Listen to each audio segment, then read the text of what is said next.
comment sortir du lit quand on n'est pas du matin et qu'on a vraiment, littéralement, la flemme de se lever. C'est ce que nous allons voir aujourd'hui dans ce tout nouvel épisode. Hello les petits Corbax, bienvenue sur ma chaîne YouTube Corbeau Blanc. Je suis Camille, étudiante en naturopathie à l'école Pranathéna. Je réalise aussi des peintures au vin et au café, voire avec du thé, donc plutôt des matières naturelles.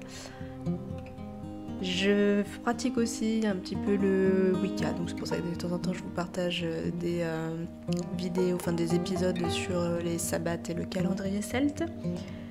Avant de commencer, je t'invite à t'abonner tout de suite à ma chaîne pour me soutenir, pour être sûr de ne pas louper non plus les prochaines vidéos que je vais poster. Sache néanmoins que toutes mes vidéos sont postées le mercredi, chaque semaine, à midi. Si tu veux aussi un petit peu plus de contenu, alors juste avant, non. Si aussi tu peux mettre aussi tu cliques sur la cloche, comme ça tu es informé dès qu'il y a une nouvelle vidéo qui tombe.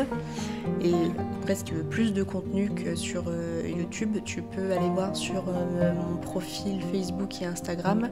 C'est au nom de Camille C Naturo. J'ai mis les liens dans la description de mon profil YouTube, donc tu n'as plus qu'à cliquer dessus. Et là, tu auras accès à d'autres contenus pour compléter ce que tu trouves ici sur ma chaîne. Voilà. Ceci étant dit, on va passer donc au sujet du jour. Donc, alors moi, faut savoir que je suis pas quelqu'un de lève tôt. Je suis plutôt genre couche tard, lève tard, quoique je suis en train de... Mais ça commence un peu à changer là depuis quelques semaines. J'ai travaillé longtemps dans l'hôtellerie avec des horaires décalés, donc c'est vrai que j'ai encore du mal à trouver un peu mon rythme, mais c'est en train de revenir. Mais de manière générale, je suis quand même plutôt couche tard, lève tard, et je suis pas quelqu'un qui aime me lever. Donc, pour parer à ça, il y a plusieurs petites astuces. Je vais t'en donner 3. Et si tu restes jusqu'au bout de la vidéo, tu auras même le droit à un petit bonus. Alors, avant de développer les points, les 3 astuces pour arriver à sortir du lit le matin, je vais te dire quelque chose de logique, basique, commun, que tout le monde a entendu, qui est vrai. Enfin, c'est déjà, avant de vouloir trouver des astuces pour se lever le matin, c'est de se coucher, de respecter le temps de sommeil dont on a besoin. Donc déjà, en premier lieu, est-ce que tu dors suffisamment ? Est-ce que tu es capable de te dire à l'instant T le temps de sommeil dont tu as besoin ?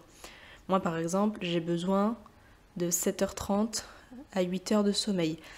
Si j'ai en dessous, je suis pas en forme, j'ai des coups de barre dans la journée. Si je dors trop, j'arrive pas à me lever du tout, aucune motivation, et pareil, ça n'entraîne que de la léthargie toute la journée, donc c'est pas top. Donc voilà, moi je sais que j'ai besoin de 7h30, 8h par nuit de sommeil pour être bien, pour avoir une bonne journée.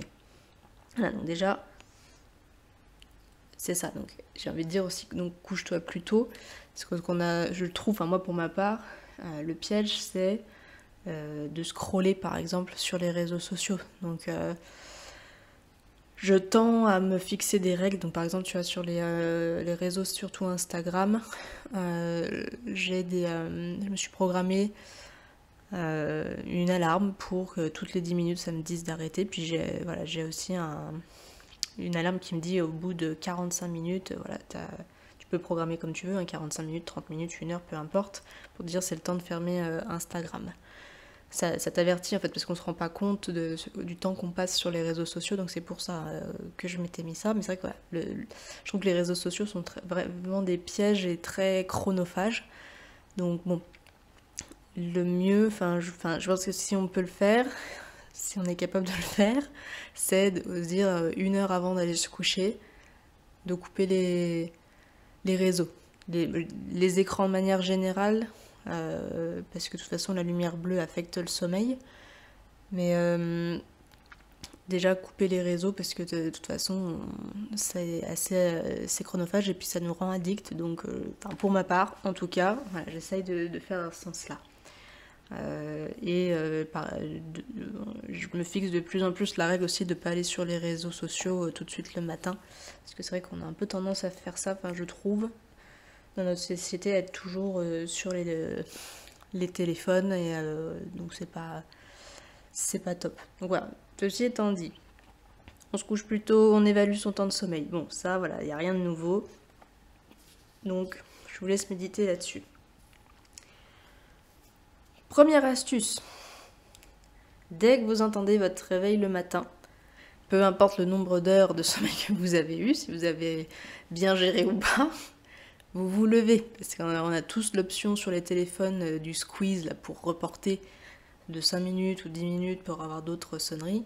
Ça, c'est un piège parce que vous vous rendormez. Enfin, c'est même pas vous rendormez, c'est une espèce de coma, là, on comate. Et au final, on est plus fatigué que si on se lève tout de suite. Alors c'est vrai que c'est un peu raide hein, de se lever comme ça. Faut y aller. Donc réfléchissez pas. Moi je suis la spécialiste du squeeze justement pour reporter. De plus en plus là je me lève à la première sonnerie. Donc ça évite de se poser la question de si on est motivé à se lever. Voilà, on y va, on est en mode, même si on est en mode zombie, c'est pas grave, on se lève. La deuxième astuce, ça vous pouvez le faire couché, vous pouvez le faire assis. Ah, mais il faut que vous soyez conscient. Donc même si vous ne mettez pas le pied sur le sol tout de suite, vous pouvez le faire. Voilà. Mais il faut que vous ayez les yeux ouverts. Il faut que vous soyez conscient qu'il faut vous réveiller, pas vous rendormir, mais c'est une inspiration consciente. C'est-à-dire que vous n'êtes pas en respiration superficielle, on est en respiration profonde. Donc j'avais fait une vidéo sur la respiration alternée. Bon, respiration alternée, c'est plus simple de la faire assis. Donc moi de toute façon, pour vous réveiller, je vous conseille de vous mettre assis. Ça va avec ce que je vous disais avant. On enlève le réveil, on se met assis. Mettez-vous pas forcément debout tout de suite, mais voilà. Mettez-vous assis et là, commencez à faire une respiration profonde, ça va vous réveiller. Donc vous pouvez faire la respiration alternée. Vous regardez sur ma chaîne de respiration alternée corbeau blanc et vous allez voir la méthode. Je vous ai fait une vidéo pour vous faire voir comment on faisait. Parce qu'on se bouche une narine puis une autre, d'accord? Et ça va vous permettre d'oxygéner le cerveau et le corps tout entier et donc de vous réveiller plus rapidement. Et après vous attendez 1 minute parce que vous allez beaucoup vous oxygéner. Attendez un petit peu parce que sinon vous risquez d'avoir un espèce de petit malaise vagal. Et après, vous vous levez. Troisième astuce, se mettre en mouvement. Donc l'épisode de podcast portera là-dessus. Enfin, c'est pas un épisode de podcast. Je voudrais peut-être faire une vidéo pour vous faire voir si vous êtes intéressé. Vous me direz dans les commentaires. Parce que pour la mise en mouvement, moi, par exemple, je fais le Douyin. Je pratique le Douyin pendant que je fais le oil pulling dont je parlais la semaine dernière dans l'épisode sur l'hygiène bucco-dentaire qui est en lien avec la santé de manière, notre santé du corps entier.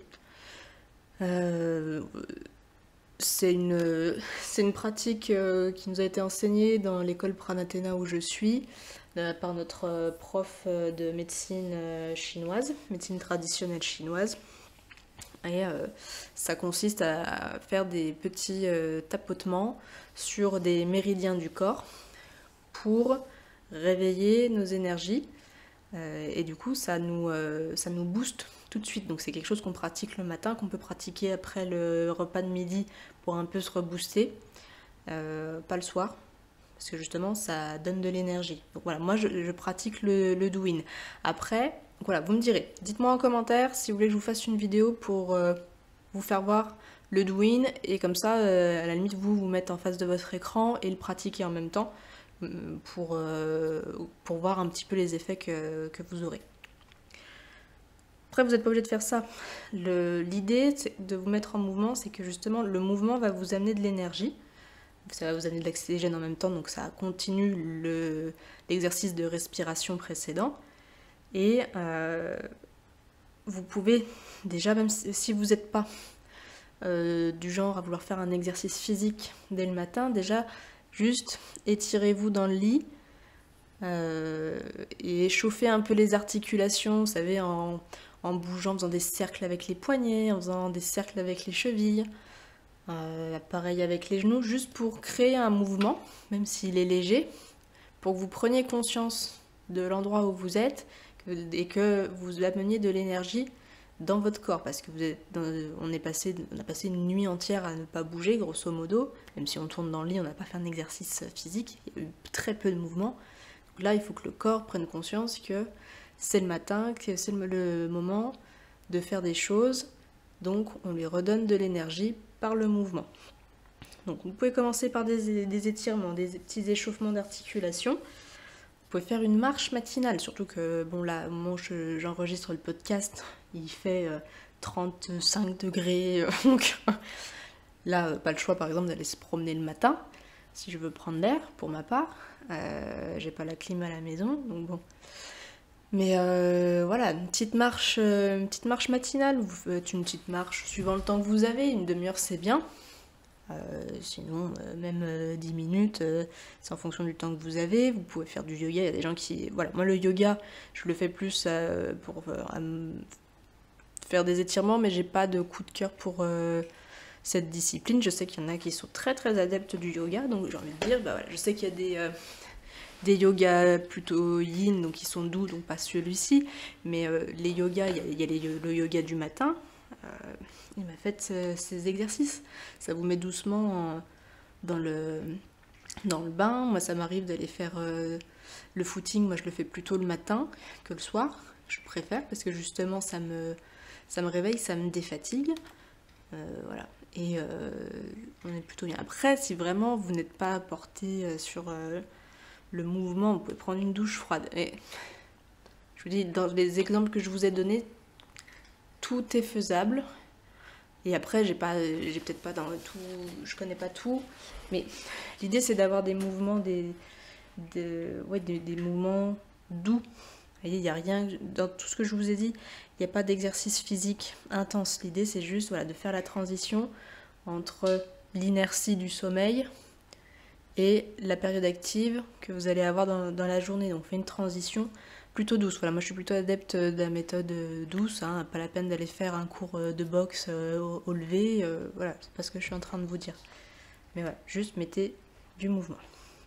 Donc, pour ceux qui sont restés jusqu'au bout, déjà un grand merci. Et comme promis, le petit bonus, je vais vous donner une 4e astuce pour sortir du lit le matin, qui est un peu plus philosophique, c'est de vous trouver un but pour vous motiver. C'est-à-dire que si dans votre vie, dès le réveil, vous dites j'ai pas envie d'aller au travail, c'est le truc très classique, mais vous dites j'ai pas envie d'aller au travail, ça me fait chier d'aller au travail, c'est j'en ai marre, la vie c'est de la merde, bon vous excuserez mon langage, mais bon.